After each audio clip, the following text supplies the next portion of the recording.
Bienvenido al podcast Smart Sapiens. El episodio de hoy es una conversación con Marta Romo, una apasionada de la neurociencia, el aprendizaje y cómo entrenar el cerebro. Con ella hablo sobre cómo aprender neurociencia te cambia la vida, qué significa para ella el aprendizaje y cómo son sus rutinas para mantener viva su curiosidad. Marta ha estudiado pedagogía, liderazgo, coaching y muchas otras ramas. Es socia de varias empresas de neurociencia, autora de varios libros, profesora y puedes encontrarla en varias conferencias o incluso en la radio. Antes de empezar, un recordatorio rápido de nuestro patrocinador NutriBrain. Puedes encontrar suplementos para el bienestar y el rendimiento mental si sientes que lo necesitas. Si usas el código SMART25 y pinchas en el enlace de la descripción, tendrás un 25% de descuento y estarás además apoyando este podcast. En este podcast, por cierto, hablo sobre temas muy diversos que engloban el cerebro humano con el objetivo de aprender a dominarlo. Si alguna vez has deseado tener un manual de usuario de tu cerebro, en este podcast intentaremos encontrarlo a través de cada episodio tocando temas como la curiosidad, la creatividad, la productividad, el bienestar. Suscríbete a este podcast en la plataforma que prefieras si quieres apoyarlo. Y ahora sí, esta es mi conversación con Marta Romo. Pues bienvenida al podcast, Marta. ¿Qué tal estás? Muchas gracias, Pablo. Pues nada, muy bien, con muchas ganas de tener este ratito de conversación contigo. Hemos empezado más rápido de lo normal porque tienes algo de prisa. Llevamos unas semanas intentando cuadrar la entrevista, pero bueno, va a quedar una entrevista más o menos corta, pero espero que al pie, como se dice en el fútbol. Y bueno, la primera pregunta que te quiero hacer un poco para las personas que no te conozcan es la primera pregunta que hago siempre a mis entrevistados y es ¿quién es Marta Romo y cómo tu curiosidad te ha llevado hasta donde estás ahora mismo? Pues mira, Marta Romo, bueno, yo soy una persona apasionada del mundo del aprendizaje y del mundo del cerebro, ¿no? Desde bien pequeñita me ha interesado mucho, he sido muy curiosa, ¿no? Y bueno, yo estudié pedagogía, es mi formación de base. Me especialicé en pedagogía social y laboral y luego pues hice un máster en recursos humanos y me metí en el mundo de las empresas, ¿no? A trabajar en temas de formación, de transformación cultural, todo pues con empresas, normalmente grandes y medianas empresas. Y allá cuando fue, pues publiqué mi primer libro en el año 2008, un libro Hmm. que se llama La mujer líder, y allí ya, fíjate, sin saberlo, no estaba nada de moda todo esto de la neurociencia, ni había llegado a nuestro día a día, ¿no? Sino que se quedaba en los laboratorios. Pues ahí sí que ya empecé a hablar en el libro, es un recorrido por todas bueno, pues por el cerebro, ¿no? De alguna manera, de algunas mujeres con las que yo pues conversé para escribir ese libro, ¿no? Y hablo mucho de dismorfismos cerebrales y de muchas cosas. Y después, en un viaje que hice a Estados Unidos, pues me encontré con una persona maravillosa, un profesional, que es David Rock, que es el padre del neuroliderazgo como concepto, y en un congreso le descubrí, la verdad es que me impactó muchísimo, esto fue por 2011, Hmm. y allí ya empecé a indagar, a investigar, entonces empecé a formarme, luego me fui a Chicago, a la universidad, a hacer un programa de especialización en neurociencia aplicada al aprendizaje, al liderazgo y la creatividad. Y desde entonces, pues no he parado de seguir aprendiendo porque esto, como bien sabes, pues es un camino que no tiene fin, ¿no? Cada día Hmm. además salen nuevas investigaciones que a veces incluso pueden contradecir contenido antiguo, ¿no? que utilizábamos y entonces pues ahí estoy. Y ahora mismo pues haciendo una labor divulgativa más allá de mi trabajo en las empresas, pues divulgando todo este contenido porque al final la ciencia, si no transforma nuestra vida, pues para qué sirve, ¿no? Hmm. Así que disfrutándolo mucho, la verdad. Hay una cosa que creo que compartimos los dos y es que quizás venimos de campos menos puramente científicos, de lo que es la medicina, la biología o cosas así, y aún así creo que hemos demostrado de alguna manera que es posible divulgar sobre el cerebro y que es muy importante, ¿no? Em, Creo que te habrá pasado que durante todos estos años entender el cerebro y estudiarlo te ha cambiado la vida por completo. A mí me ha pasado. Y sin embargo, te habrás dado cuenta que según vas aprendiendo sobre el cerebro, no solo vas destapando algunos mitos que son muy comunes, sino que encuentras que son mitos totalmente absurdos, que no tienen ninguna base y que ya casi te llega como esa chispa de cómo me estaba yo creyendo esto sobre el cerebro. Entonces, en la entrevista que vamos a hacer ahora, vamos a hablar un poco sobre la curiosidad y el aprendizaje, creo que es una cosa que compartimos los dos, pero quiero empezar hablando sobre los llamados neuromitos que has hablado muy bien normalmente en tus libros y en el blog que tienes, que por cierto a mí me encanta. Y quiero hacerte un poco la pregunta por la que empezar todo esto, y es, ¿cuáles son los típicos neuromitos que más te han llamado la atención cuando has empezado a estudiar esto? Ujú. Bueno, por un lado, bueno, todo este tema de los neurotonterías, los neuromitos, yo me interesé por ello a raíz de una charla que escuché de Molly Crockett que habla de ello, porque antes yo me los creía todos, ¿no? Y ahí es donde empecé a decir, ay, va, es verdad, si es que también podemos cuestionar un montón de cosas que llevan el prefijo neuro y que Mm, damos por hecho que son, bueno, pues que hay ciencia detrás, ¿no? Y es cierto que hay muchos mitos que son archiconocidos y yo creo que ya están, ya son sabidos por todos, ¿no? Como los típicos de que solo utilizamos el 10% de nuestro cerebro, que si el hemisferio derecho o el izquierdo, tal. Pero luego hay otros que son más sutiles, de los que no se está hablando todavía, que ya llegará que esto se generalice más, y que para mí son como más peligrosos, ¿no? Uno, por ejemplo, tiene que ver con el concepto de desaprender, que nos hemos hartado de escucharlo en la última década, ¿no? Para aprender cosas nuevas hay que desaprender, tienes que, bueno, y desaprender, aparte de que es una auténtica estupidez, es que es imposible. Como bien sabes, todo lo que aprendemos queda bien guardadito, registrado, asociado y conectado en nuestro cerebro y nos sirve para seguir incorporando cosas nuevas. No tiene ningún sentido despreciar ningún tipo de aprendizaje, ningún tipo de conocimiento mm, que a priori puede parecer que no tiene nada que ver con nuevos aprendizajes, pero siempre tienen algo que ver, siempre hay alguna relación y siempre nos sirve de base y de soporte. Entonces, eso por un lado, ¿no? Ese concepto de desaprendizaje, de como de no dar valor a nuestra propia trayectoria o historia como aprendices, pues me parece muy grave, me parece muy atrevido, ¿no? Ese mm, sería uno de, para mí, los más fuertes, ¿no? Luego hay otros como, por ejemplo, también este que se dice mucho últimamente, ya te digo que son mitos un poco sutiles, ¿vale? Y que están rozando el terreno de lo neuro y el tema del desarrollo personal.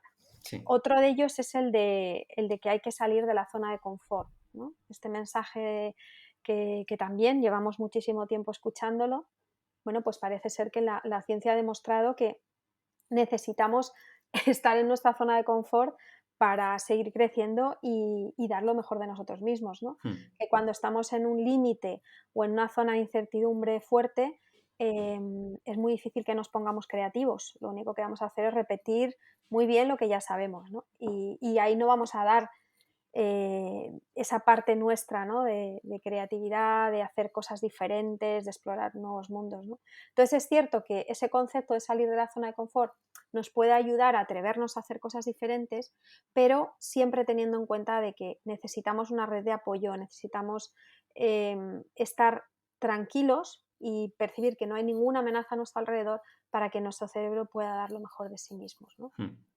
Y luego en tercer lugar te diría, así como último neuromito de los que yo últimamente manejo, son todos los que tienen que ver con el mundo o con el concepto de el constructo de la atención, que ahora mismo yo estoy muy volcada con ello, estoy escribiendo un libro, también voy a sacar un curso sobre el tema, porque hay muchísimos mitos alrededor. O sea, sabemos, por ejemplo, que la atención no tiene un tiempo mínimo ni máximo definido de manera universal, sino que en cada persona, en cada circunstancia, en cada situación va a fluctuar, ¿no? Mm. Y si tú googleas y buscas, encontrarás muchas personas, muchísimos, que afirman, ¿no? Que si la atención sostenida dura tantos minutos. Por ejemplo, hace unos años, no muchos, creo que fue un par de años, salió un estudio que publicó Microsoft diciendo que eran 7 u 8 segundos lo que podíamos atender. Atención selectiva. Pero claro, cuando tú indagas en el estudio te das cuenta que ese dato se refiere al tiempo de permanencia de una persona en una web, una página web. Y de ahí, fíjate que ya lo generalizamos a todo, ¿no? La atención vinculada a cualquier situación y no tiene ningún sentido, ¿no? No es lo mismo estar consumiendo un contenido web que estar conversando con una persona, que tener motivación por la tarea, donde variabilizamos muchísimo esto, ¿no? Mm. Entonces, todo este concepto, todo el tema de las curvas atencionales no tiene ningún sentido, ¿no? De hecho, vienen de los años 70, de observaciones de algunos profesores sobre alumnos, ni siquiera son un estudio científico, ¿no? Así que ahí también hay mucho que derribar, mucho mito que derribar. Sí, es muy curioso porque hay neuromitos bastante más comunes, como las mencioné al principio, que yo creo que se basan un poco en que las metáforas que suponen esos mitos suenan muy bien. Y por tanto es muy fácil para el cerebro creerse lo que entiende a la primera, ¿no? Es como que Y, nos regalan el oído, o sea, es algo como que nos gusta oír ese tipo de mensajes, ¿verdad? Sí. y sobre estos más sutiles es curioso porque el primero que dices de desaprender, hay personas que lo ven casi como si pudiese romper las conexiones entre las neuronas, Sí. como si esto fuese un castillo de Lego o un Mm. circuito. em, y realmente te das cuenta que cuando estudias un poco sobre el aprendizaje, casi esto ya lo decía Ramón y Cajal y muchas otras personas antes, que es el concepto este de huella neuronal, ¿no? Que tú luego vas construyendo por encima y que no haber sufrido un trauma o haber pasado malos momentos no es precisamente malo, sino bueno.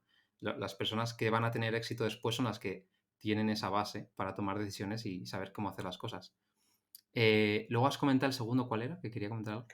Sí, el segundo es el de ampliar la zona de confort. En lugar de salir de la zona de confort, a mí me gusta mucho, bueno, yo últimamente manejo este concepto de amplía tu zona de confort, no salgas de tu zona de confort, amplíala, hazla Justo. cada vez más grande. Y esto te lo he escuchado alguna vez y creo que es algo sumamente importante y es entender el cerebro como, am, como una parte más, no como eh, una cosa lógica con cajones que abres y ahí como ahí está la creatividad, ahí está la atención, no sé qué, sino como algo que hay que cuidar y que entender poco a poco. Sabemos que el cerebro hay que darle, por ejemplo, sexualidad, hay que darle alimentación, hay que darle descanso, hay que tener momentos y direcciones de propósito, de tener metas, tener un lugar seguro con la familia, en la casa, etcétera, etcétera. Y todas estas cosas como que a veces con estos mensajes de desarrollo personal que están bien si los sabes matizar y poner en el contexto adecuado, pero si no te pueden llevar a tener como pensamientos de hay que dar todo durante todo el día, ¿no? Y no tiene ningún sentido.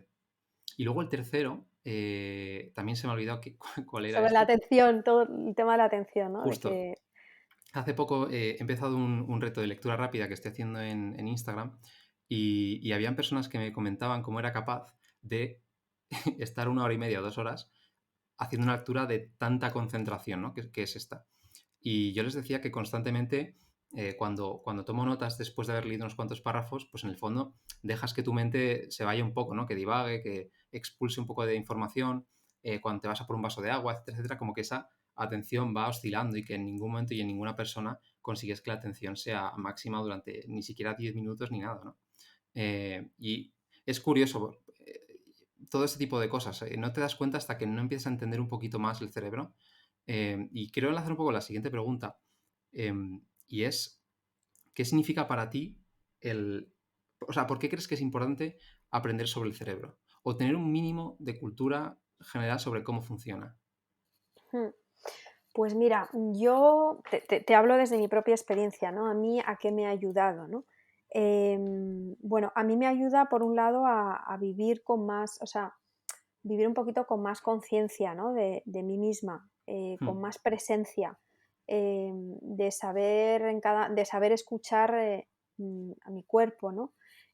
Cuando incluso estoy, por ejemplo, trabajando a nivel cognitivo, ¿no? Estudiando o haciendo una propuesta para un cliente o algo, ¿no? Como tener en cuenta todo lo que es la presencia, más allá de que el cerebro está en la cabeza, el cerebro está en todo el cuerpo y tener esa conciencia de presencia, ¿no? De estar presente en general y estar presente si estoy trabajando o estar presente si estoy conversando contigo. Entonces sí que me ha ayudado mucho a tener esa conciencia, ¿no? De escuchar mis señales, de escuchar, porque incluso las distracciones, ¿no? Yo cuando trabajo el tema de la atención siempre explico que las distracciones pueden ser grandes aliadas, ¿no? Las vemos como lo peor y realmente surgen porque hay una necesidad, ¿no? Hay una necesidad, a veces surgen porque hay una costumbre de estar constantemente en otra cosa, pero escuchar este tipo de señales, que a veces son muy sutiles, te ayuda por un lado a fluir más con la tarea que estés haciendo. O sea, si tú en lugar de pelearte con las distracciones, escuchas y a lo mejor te das cuenta que lo que necesitas es beber agua o llamar y conversar con alguien un rato, que a lo mejor son 2 minutos, o darte un paseo, o abrir la ventana y oxigenar, o cambiar de tarea porque estás aburrido o lo que sea, ¿no? Te das cuenta que luego la cosa fluye, ¿no? Y eres mucho más productivo. Mm, Entonces, a mí me ha ayudado mucho a eso, y luego también a simplificar muchas cosas que antes de entender estas claves, pues me parecían complejas, ¿no? A nivel, sobre todo, pues sí, a nivel pensamientos o incluso a nivel conversaciones con otras personas, ¿no? Como a desmitificar, ¿no? Y a entender que desde lo sencillo, o sea, para mí el mundo de la neurociencia viene a darnos mensajes súper sencillos en el sentido de, normalmente son reflexiones o indicaciones que tienen que ver con básicos y con mm, cosas de sentido común. O sea, yo todavía no he leído ningún estudio que me haya sorprendido en el sentido de decir, ay, va, esto va en contra de, de lo que somos como seres humanos o de cómo vivían nuestros abuelos. No, al revés. Muchas veces lo que vemos es que cómo vivían nuestros abuelos eh, respeta mucho más a veces, ¿no?, el funcionamiento cerebral que cómo vivimos ahora.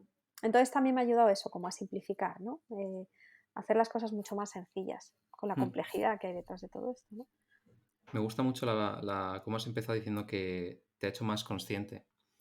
Creo que a mí lo que más me ha aportado saber sobre el cerebro ha sido no juzgar a nadie, entender qué puede estar pasando en el cerebro de la otra persona, qué necesidades puede estar teniendo.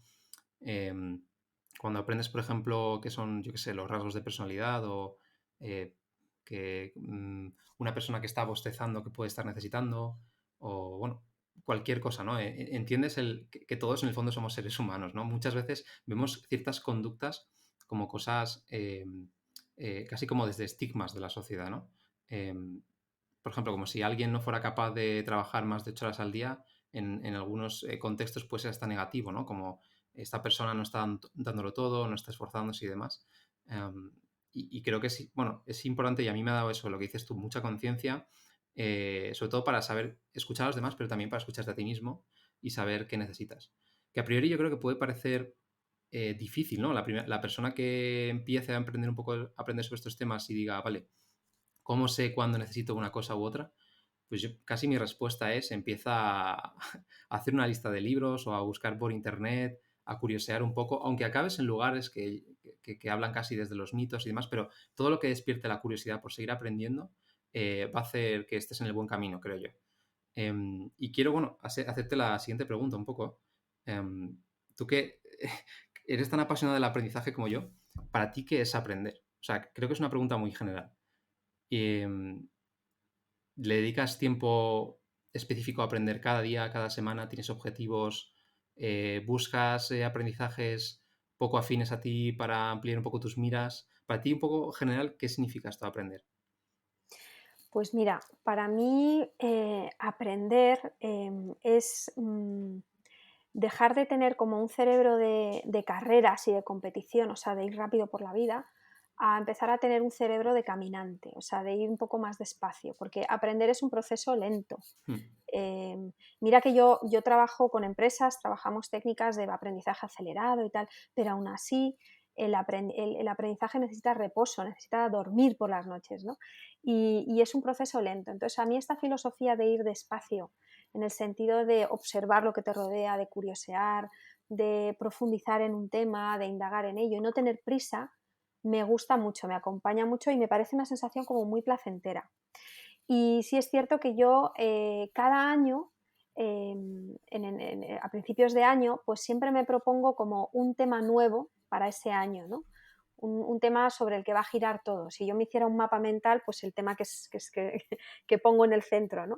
hmm. Pues yo que sé, hace 2 años mi tema fue el inglés, ¿no? Perfeccionar mi nivel de inglés, que lo tenía ahí un poco atascado y estuve todo el año, aprendí otras muchas cosas, pero como muy focalizada con todos mis sentidos puesto en ese tema, ¿no? Entonces todo lo que consumía en televisión, en vídeos, libros, todo era en inglés, me cogí clases, etcétera, etcétera.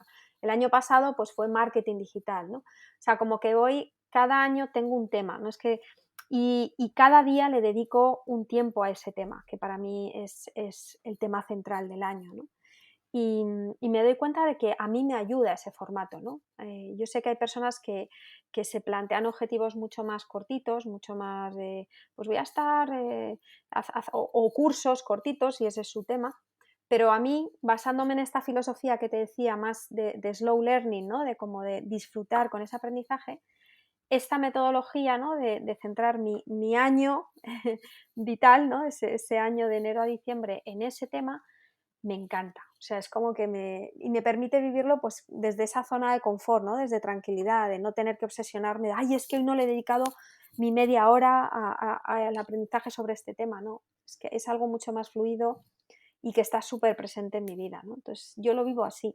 Es un poco peculiar, pero, pero así es como a mí me funciona.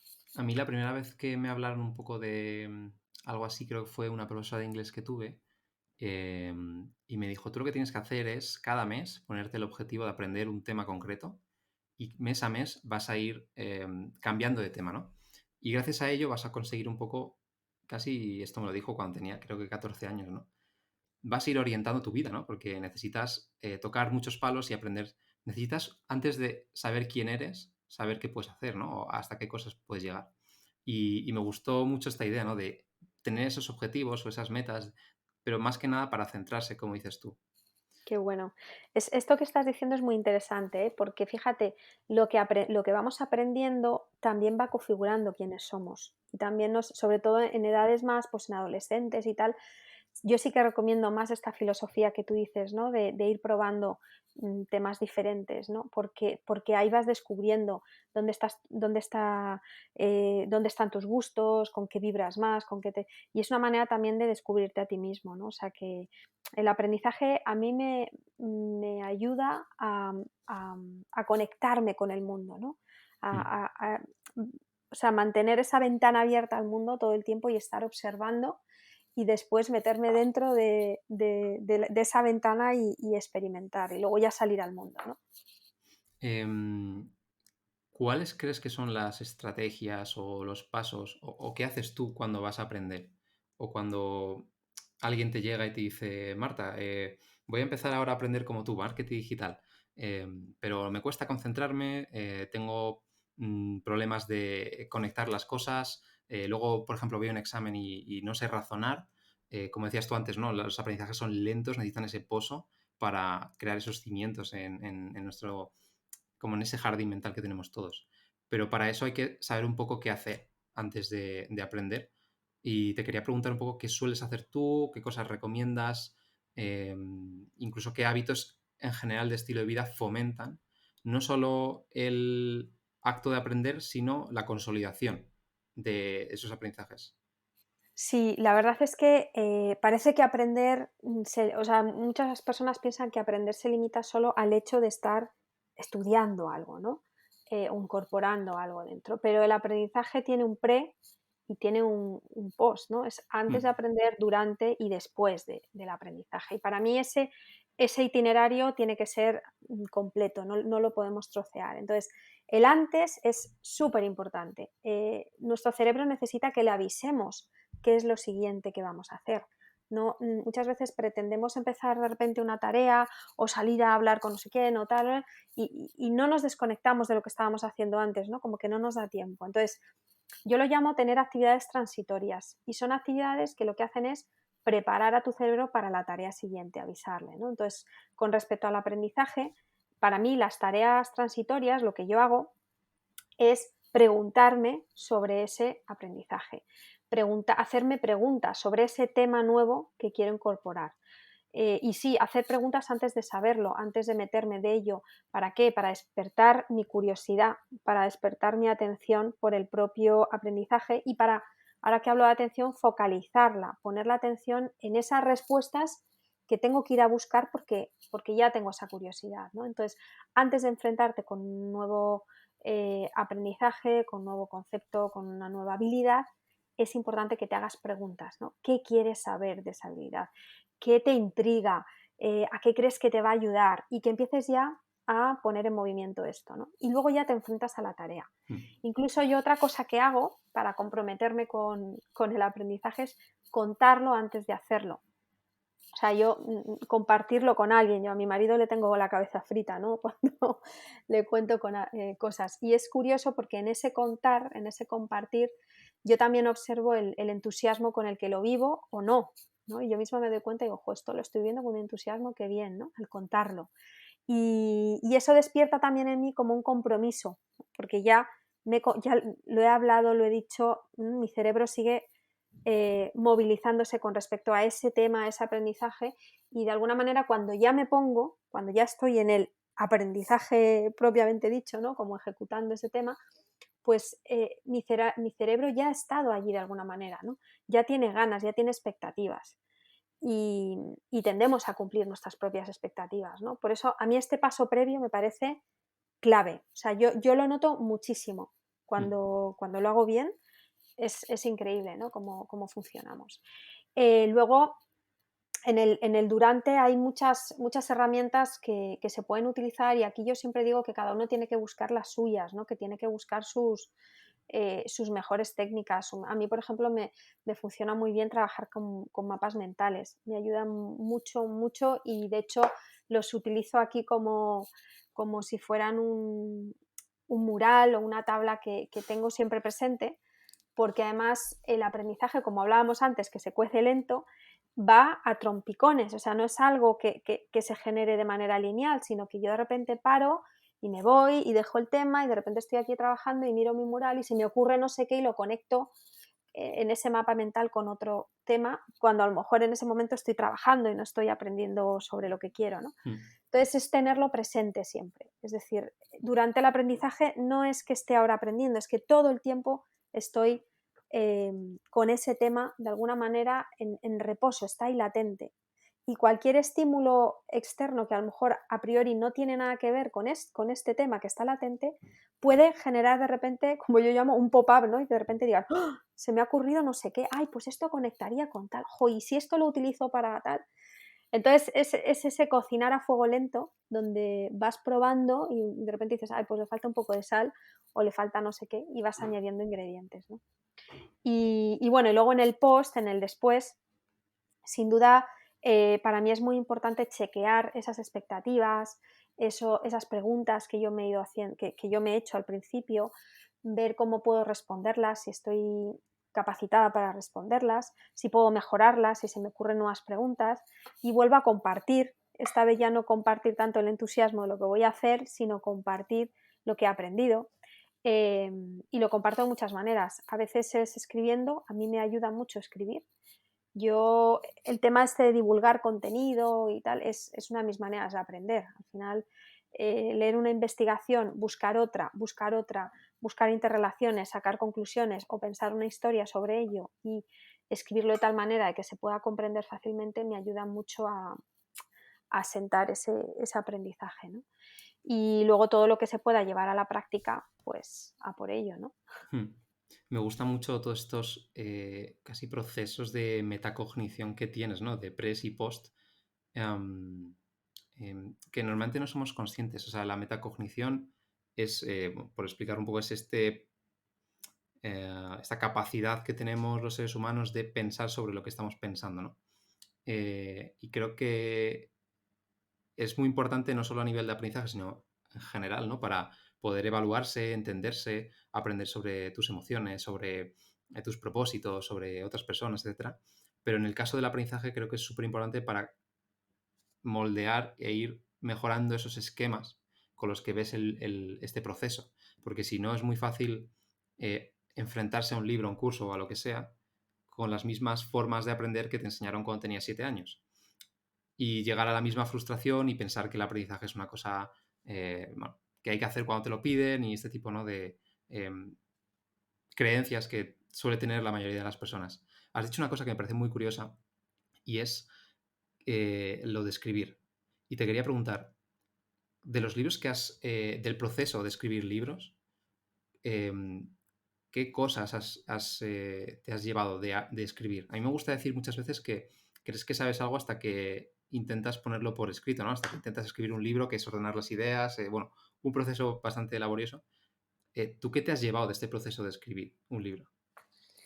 Bueno, para mí es una de las cosas más fascinantes y placenteras.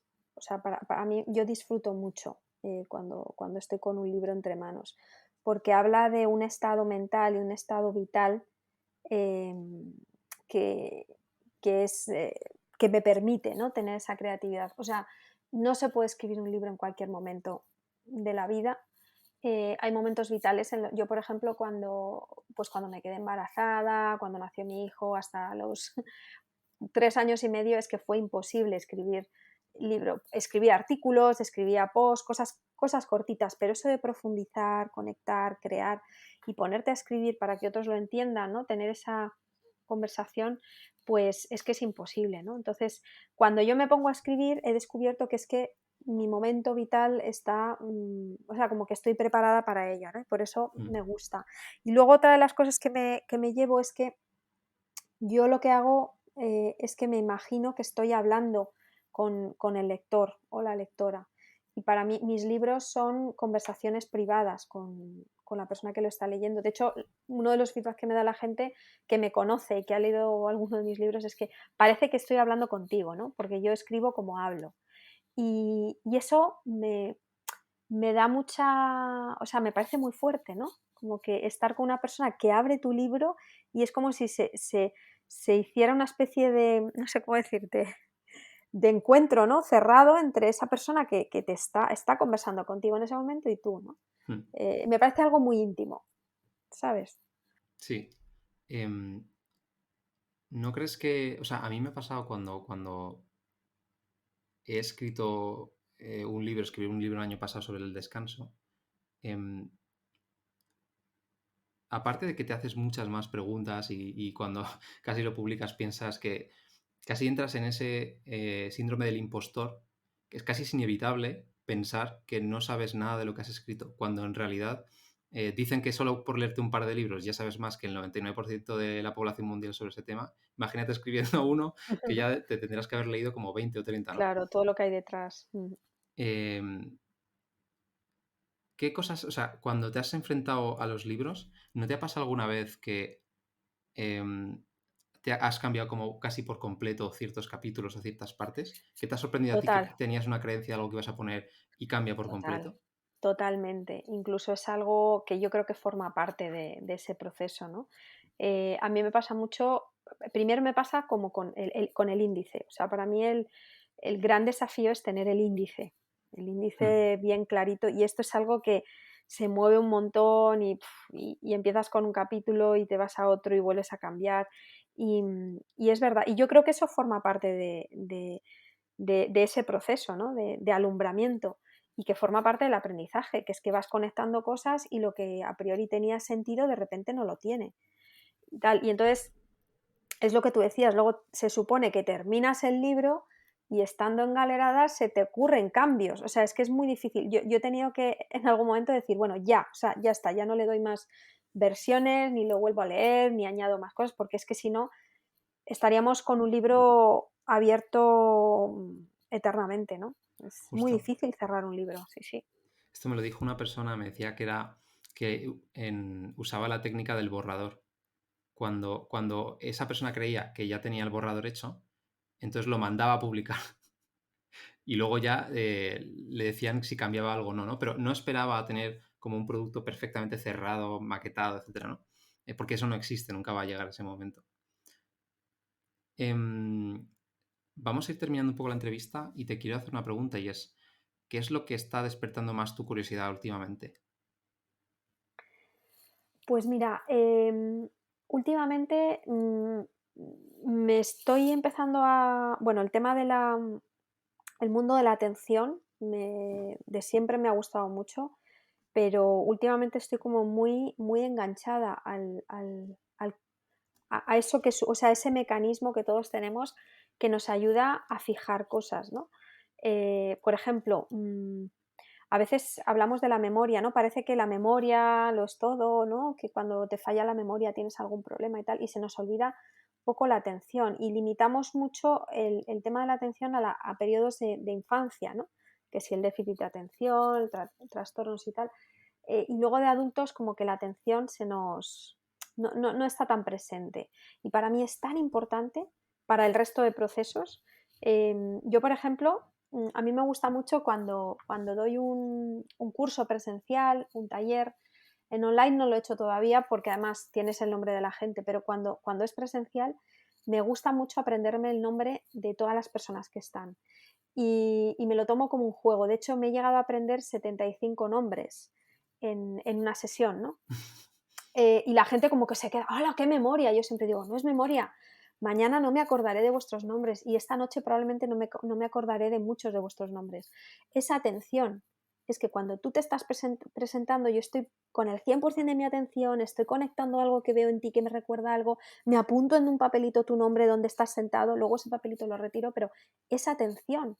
Entonces, yo alucino con el poder de la atención, la cantidad de cosas que hay alrededor, ¿no? Y que moviliza el hecho de ponerle foco.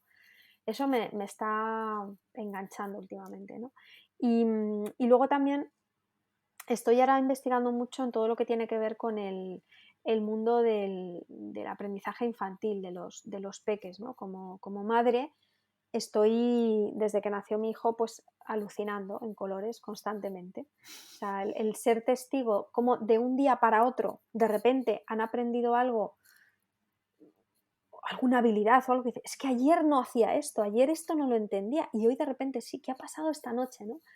Entonces, fíjate que yo estudié pedagogía y no me gustaba el mundo infantil, yo siempre fui hacia la pedagogía social, laboral, hacia los adultos, ¿no? Y ahora estoy un poco volviendo ahí porque además veo que, bueno, esto lo sabemos todos, que ahí está el origen y las bases de lo que somos como adultos, ¿no? Y entonces estoy también mucho ahí con esa mirada en el mundo del aprendizaje de los peques. Me parece súper interesante. No es mi caso, no tengo un hijo, pero siempre que escucho a las personas decir, bueno, tener un hijo, tener ahí un bicho que está llorando, que está pidiéndote cosas, y creo que volviendo un poco al principio, ¿no? Cuando emprendes un poco sobre el cerebro, hay una serie muy famosa en Netflix que habla sobre el cerebro de los niños, por cierto. Pues cuando entiendes un poco más sobre el cerebro, creo que ves a los niños y a los bebés de forma totalmente diferente, porque sabes qué procesos por los que está pasando y sabes el impacto que va a tener después en su vida.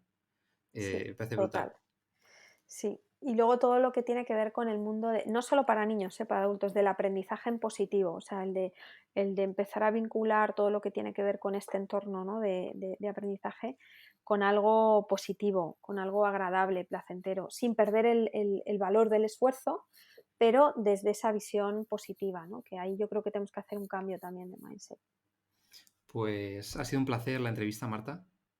Has dicho que estás en preparación de un libro, así que yo animo a la gente que te siga. Tienes un blog, llevas redes sociales. Bueno, estás en muchas partes, pero bueno, seguramente creo que pueden encontrarte en martaromo.es, es tu blog, ¿verdad? Sí, .es o .com, en los dos estoy.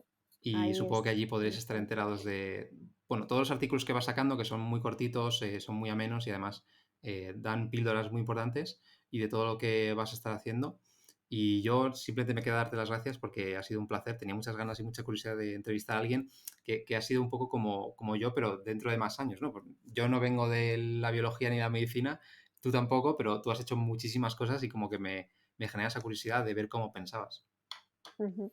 Pues oye, un placer, Pablo. Yo tenía también muchas ganas de conocerte, de conversar contigo, porque también te sigo desde hace tiempo y encantada. Me gusta mucho también la rigurosidad que le das a toda esta divulgación que se agradece muchísimo hoy en día, así que un placer. Gracias, Marta.